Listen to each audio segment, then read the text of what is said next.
Hi everyone, my name is Jen and welcome to the Book Refuge and welcome to another recommendations video. First, I'll address the change in the room. I went a little bit out there with the outfit choice today. I was really feeling it. I was feeling inspired by some of my faves, and so I may have dressed myself like some of my friends. So I got the choker happening. I ordered some things from Claire's because I was just really feeling it. And so I ordered some bandanas. Still not sure how I feel about that, but my friend Bree had sent me one and I really liked it. I'm still not sure if I'm like wearing it right. Like, do you put it behind your ears or over your ears? Do you hide your ears? What do you do? I don't know, but I really like the bandana pattern, and so I went with it. And then I bought some chokers, and so I've lost a lot of weight around my neck over the past year, but also it's still like, this was tight to get on because these are like made for kids. But whatever, but I love this one. This one has little hearts on it and it was just really cute. So I am, you know, I'm repping my Brie and Crystal look today. And even though I look at myself and I'm like, you're a poser. No, I'm just kidding. I really don't think that hard about it, guys. I really don't. Yeah. Come on in. All right, so what we're doing today. This video has been requested off and on many times on my channel. I feel that I've made different versions of it, but I thought, you know what? Why not beat the dead horse? We'll do it one more time. We'll do it again. No, I'm just kidding. I'm feeling sassy today. Sorry, it's happening. But something people always ask me to make is historical romances for beginners. And I've done historical romances based on steam level, if that's the kind of beginner you're talking about.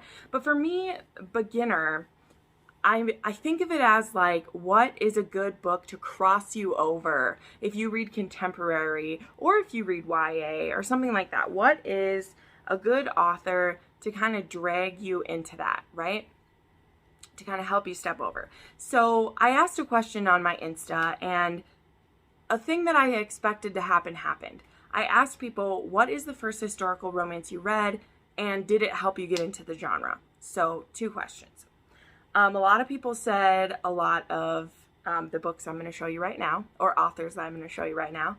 But then also, it really doesn't have to be a particular book. Like, I'm going to give you my opinion on what would help me, what helps me when I'm like jumping from one to another. Because obviously, historical romance is some of the first romance I did read, and it was contemporary that took me a while to get into because I just didn't want to deal with today's people's problems, because I would be like, all of your problems are communication. I want the problems to be like really dramatic things. And so it's hard for me to relate to what is one that like drew you in, because I'm like, well, I mean, I can tell you what my first one is, but it's not what I would suggest to adults who are trying to get into historical romance for the first time. In fact, I've tried to do that with people and I've met with a resounding no. I'm learning that from a lot of people right now, because it just so happens that one of my first ever historical romances is being read by a lot of people right now, and that is The Duke and I. I had read historicals before, but it was the one that really kicked me into gear and did it. And there's a lot of people reading it, and I see it now. But again, it was one of the first ones I read, and so I didn't see any of the problems in it. I was 16 years old, and I just got addicted from there. And I don't think there's anything wrong with that.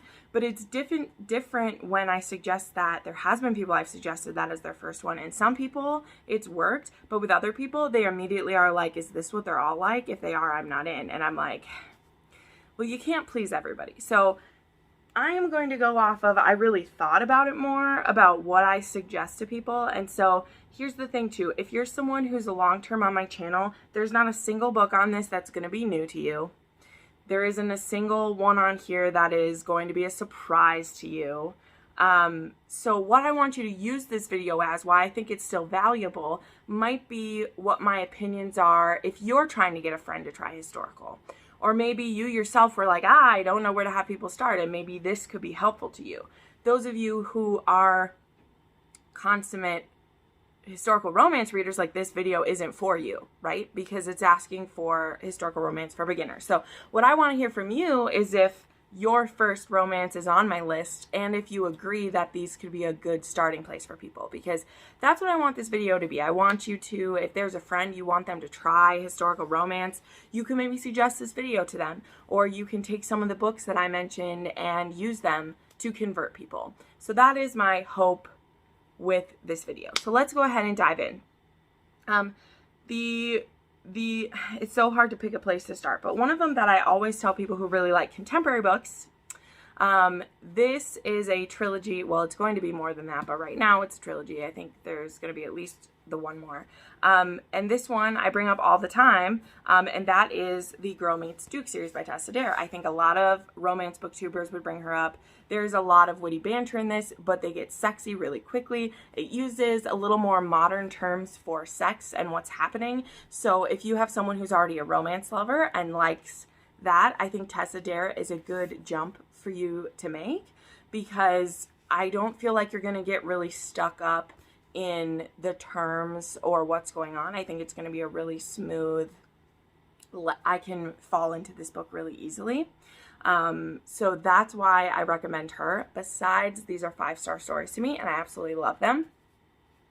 I think she's a great place to start if you love contemporary books. This is going to be an easy jump for people. Next, again, I won't say it before each one, but so more of an example if someone likes to read contemporaries where there is a bigger conflict than just the romance happening, if they want it to be a little bit edgier, if they like a little bit darker in their contemporary romances, the place that I suggest people start is with Jennifer Ashley. This is the first 4 books in the MacKenzie McBride series by her. It starts with The Madness of Lord Ian MacKenzie. I'm actually rereading this book in December. I'm so excited. I might cry. But the whole first 4 of this series, including Lady Isabella's Scandalous Marriage, The Many Sins of Lord Cameron, and The Duke's Perfect Wife, they all have kind of secondary plot going on that has to do with either a mystery, or one of them is being wronged, one of them is maybe being stalked, one of them is being accused of something. And so there's just a little bit more happening in the story than just that, as well as they are Scottish. This would be a great person to start with if they loved Outlander for the Scottishness and want a little bit richer. There's actually one of the characters from The Duke's Perfect Wife. So this MacKenzie family, I should even tell this. This is a great series to start with if you like Outlander, because literally one of the prequel books in the series takes place during and right after Culloden. And this particular family, they found a way to save their lands, and they were one of the only, I don't know if this is fictional or true, I haven't looked it up, but in the story, in this fantasy history, that part of it, there's this one group that was able to actually save their lands by, kind of turning at the last minute, which carries a lot of shame, but also now carries a lot of power because they still own their lands where so many of the Scottish people lost them. And then we have Hart MacKenzie, who's the oldest brother, who he is actually trying to become prime minister and try to do great things for Scotland. And he still wears his kilt in Parliament. And there's so many people who want him to just give that up. And he's like, hell no, I'm not going to do it. I'm going to stick with my heritage and be proud. Even though he has had to do certain things with his character to suppress his Scottishness when he's in the public eye. And I listened to the audiobooks of all of these, and they're phenomenal. But it's even the way that the voice narrator performs the story, where you can tell when Hart is in public and when he's in private, and the way that he acts. And I love it. I think this is a great series for people to start with, because there's more going on than just the romance, but also the romance, is the main point. And I adore the MacKenzies so much. Then I, of course, want to recommend a Julia Quinn, because I do still think she has places that are great places to start with her. I just have changed my opinion about The Duke and I maybe being the first of hers that you read. And while there are many places I could suggest, I have all of her books down here. I adore her. I love her so much. There's actually a particular books by her that there's a duology that is so interesting, and it's these interlocking books that is kind of a puzzle, and they are the Duke of Wyndham duet, or the Wyndham duet, and it includes the Lost Duke of Wyndham and Mr. Cavendish, I presume. So my reason for these being good for a beginner, I don't have a particular reason besides the fact that you're not committing to reading a full series with this. If you're not sure if you'll like it, you aren't reading the first book in, like, the Duke and I is 8 books, you know, the Bridgertons are 8 books. And you might not want to get into a series where you're going to have to commit so much to yourself. That is a thing with people. And so this is just a cool little duology. And what is awesome about it, what is so clever, and I'm planning to do a reread of these soon too, because I want to reread others of Julia Quinn's besides just the Bridgertons, even though I obviously am loving it. I want to reread other things by her because I've loved every book that she's ever read, and I just want to dive deeper into that. But these are about this guy named Jack Audley, who is secretly the Duke of Wyndham, and he doesn't know that he is because he's been raised as a highwayman, a bastard, and that's actually how we meet him, is he robs this carriage, and there's this woman inside who, her name is Grace, and she is actually like the companion to Jack's maternal grandmother, or it's maternal or paternal, I don't know, probably paternal, but he doesn't know that, and so that's his half of the story. But there has been someone who's been living as the Duke of Wyndham his whole life, and he actually isn't, and that is this guy right here. We have, where's his name, Thomas, who, his name is Thomas Cavendish, and he's been raised that he's the Duke of Wyndham, but it's actually a lie. And so Thomas, he is betrothed to this woman named Amelia, because Amelia is betrothed to the Duke of Wyndham. So when it comes out that Thomas really isn't the Duke of Wyndham, it's actually Jack, well, Amelia is actually betrothed to Jack, even though Jack is falling in love with Grace. And this duology is amazing. They take place at the same time, so there are some overlapping themes. So you can read either one first. You can read either book first, because they're taking place at the same time. And so this one is kind of cool because it has that whole, I've known him my whole life, but he's been kind of distant because it was a betrothal agreement, but she's been, like, excited to marry him because he's cute and he's a duke, and she doesn't have a problem with this. But then when the choice is, like, taken away that she has to marry the Duke of Wyndham, not Thomas, she realizes how much she actually does care for him. And the same for Jack. Like, I just love the cover of this book. Like, just gorgeous. I adore it. So, and see, they both, like, look really alike. Anyway, this is great. And so my complete reason for it is just that I think Julia Quinn is a good intro author to historical romance. Her banter is great. Her plots aren't usually overly complicated. This is probably one of the most complicated, but it's really exciting and fun. And so I think that it's a great place to start with him, with Julia Quinn, because you're not having to commit to such a long series, but you're still going to get the best of Julia Quinn. So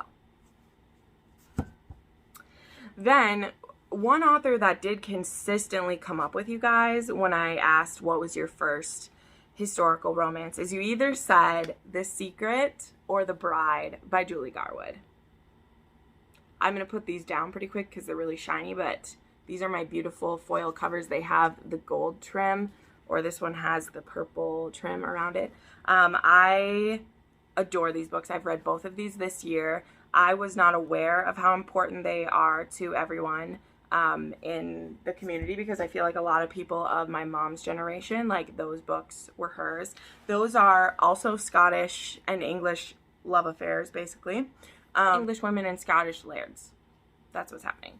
One of them, the Bride, the king orders Alec to take a wife of one of this guy's daughters, and he ends up picking the youngest one, and because she's, like, the smartest of them all, and she really kind of takes care of her family. And Alec gets kind of warned that, I mean, she's the one for you, like, you should take her. And then she brings him back to his keep, and she just turns it upside down, and it is delightful. And I think the reason this book comes up is, even though this one is a medieval period, which I don't usually suggest people start with a medieval period, because it is a much bigger, like, jump back to a different way that women were treated, and a lot of people shy away from that. But there is something undeniably charming about the way Julie Garwood writes a book. And she makes you fall in love so quickly with her characters. And they're so charming and just delightful. And then The Secret is about two best friends. One is Scottish and one is English. And they're best friends. They're two girls.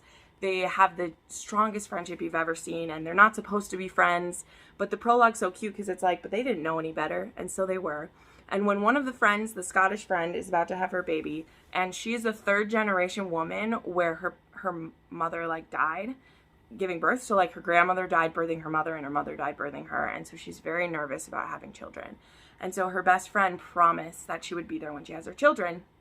And so, the Scottish woman's brother-in-law, who's the laird of the area, he goes to fetch this English woman, pretty sure she's not going to come with, and then is totally surprised by this bold, brash English woman who's like, not only am I going to come with, I've been doing research for years about how to best help my friend have her baby and not be in danger. And Ian is the name of the laird, and he is just gobsmacked by her. And immediately all the guys who, like, went with are like, okay, do you like her? Because, like, I like her. So if you like her, you go for it. But, like, I like her. And it's so charming because it's a little bit of a hate to love, but it's mostly just angst because of where they're from. Whereas, like, the bride is a little more hate to love because he's coming and, like, taking her from her family.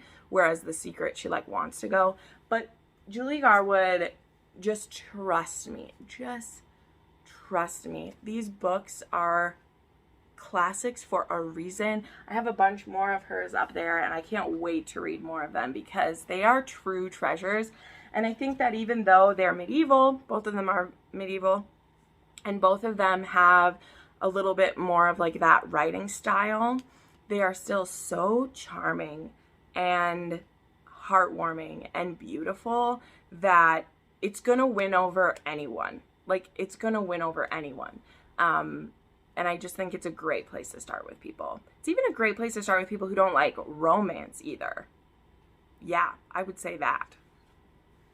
So then I have kind of a fun one, and this one's a little bit random. I only recently read this book, but I really, really like it. It made me really happy, and it's kind of a fairy tale historical romance.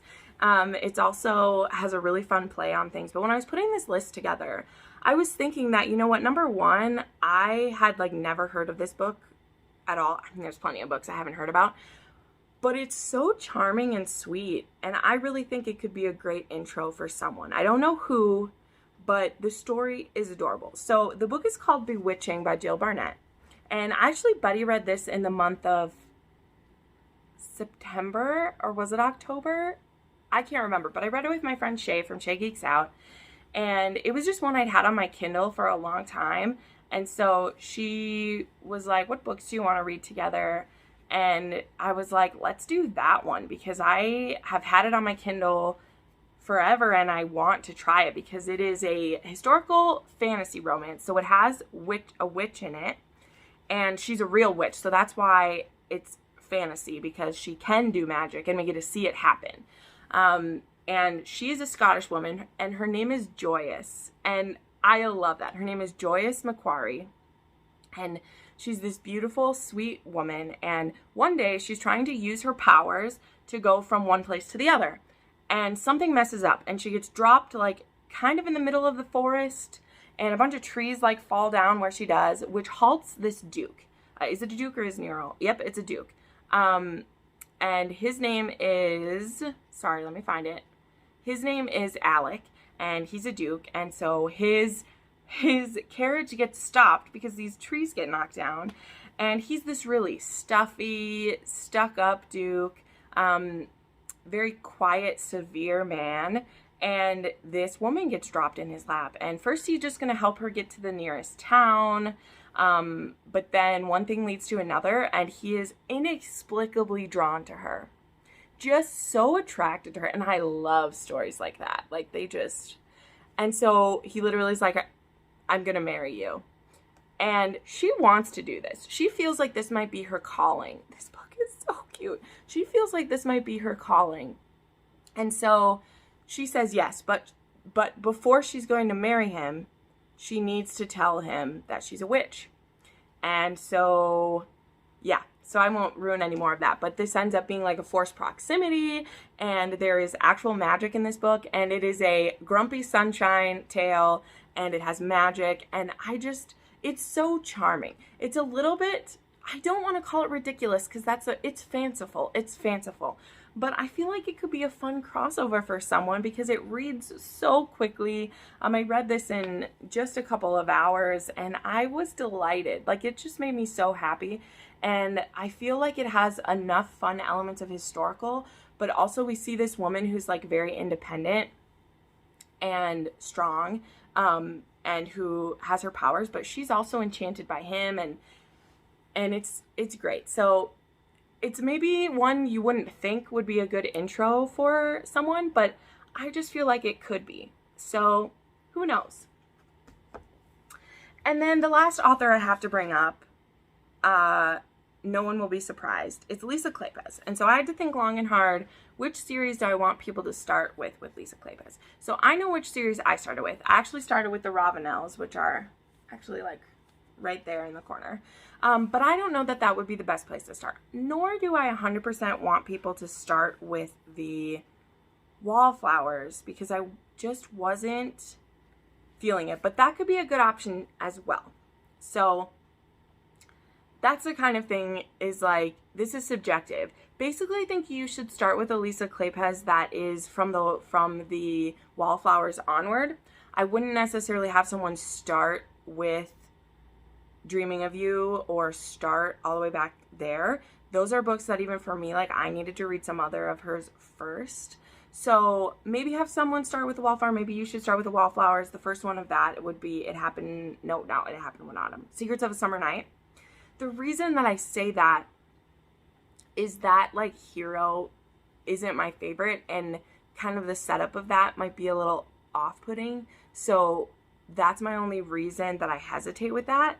Whereas the Hathaways, I'm showing my bias, okay, because Cam is my favorite hero. And the setup of this story, so this one is actually getting really fragile right now. I actually ordered another copy of it without the step back, because my book is, this one's starting to come apart, but here's the step back so you can see.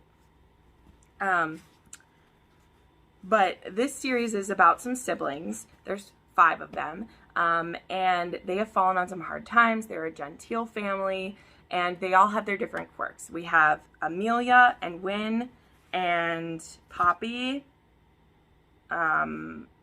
Leo and Beatrix. Sorry, I had to read the backs of them. So we have this family, and they've fallen on hard times, and the son of the family, who he's not the oldest, but obviously he's the one who's going to inherit, he has had a great loss in his life, and he's not doing well with it. And so he's slowly, like, killing himself with drinking and gambling. Like, actually is an alcoholic and is not doing well, and also doing drugs and other things. And so the oldest sister, Amelia, who is a buttoned up, tough chick, I wouldn't call her like stuffy. It's just that she's had to take care of her family, and she is getting shit done because Amelia is a badass. And so she goes into town, and her manservant / like family friend, they show up at this club where she knows her brother is, and she's going to go in and drag him out. And so the like manager of the club is like, hey lady, you can't just barge in. I'll help you find your brother, and we'll figure it out. And Cam Rohan, who is half Romani, manager of this club, he is instantly taken with Amelia and is just like, this woman does so many things for me. And he pursues her, and he's amazing, and I love him. And again, this is a series that is gonna suck you in. It's kind of one of the bigger series that I'm showing someone, but Lisa Kleypas writes such good books, and each book had me anticipating the next one. You know, like, she would leave little hints about the couples in books beforehand. Actually, the 4th one in the series is building from pretty much the end of the first one. which this one is Leo and Catherine. And so Catherine is actually a like governess to a couple of the girls, and so she falls for the master of the house, and I love that shit so much. So yeah, I mean, everyone will have their opinion about where you should start Lisa Kleypas, and I am not discounting any of them. Like I said, I started with the Robinells. Cold Hearted Rake was my first book by her, and I like to read things in order, so I wish that I'd read the Wallflowers first. I actually read them completely in the wrong order. I read the Robinells, and then the Hathaways, and then the Wallflowers. But it didn't hamper my enjoyment, and I mean, that's the great thing about historical romances, is you can kind of read things how you want to do it. But yeah, I really, really hope you will give some of these a try. So I hope this video is what you're wanting it to do. Again, I really want this to be a tool for you to use when you're recommending to other people, not necessarily like take my word as gospel that this is the place to start, because it's so subjective. I had people giving examples of really like intense books as their first one, because they were already consummate romance readers, and so they would read whatever they want. But it really depends on the history of the person who you're wanting to recommend it to, what they are comfortable with reading, what their favorite things are, because books are subjective. There is something for everyone in historical romance, just like there's something for everyone in contemporary. You just have to find what that is for you. And sometimes that takes some work, and it doesn't mean the first one that you read, if it's bad, that you never try again. You know, I mean, if you do that, like, I don't know how you get anything done in life, because you have to leave some room for experimentation, right? So, sorry, I'm like arranging books. All right, so there you go. Those are my opinions about some historical romances for beginners. I'd love you to spout off down below. Let me know what yours are. As always, thank you so much to my channel members. Thank you for supporting me. If you'd like to be a channel member and get videos early, be able to join in on live chats that we do, help me vote on topics. This is a topic that was suggested by one of my members. Please do that. As always, though, you can join my Discord or the Romance Discord. I have a historical romance book club that I do with my friend Crystal. It's called the Rake Appreciation Society. We just announced our newest book, which is going to be My Fake Rake by Eva Lee. So you have plenty of time to join in on that with us. So thank you so much for watching this. I put up new videos 4 to 5 times a week, and you can see some more of them right now.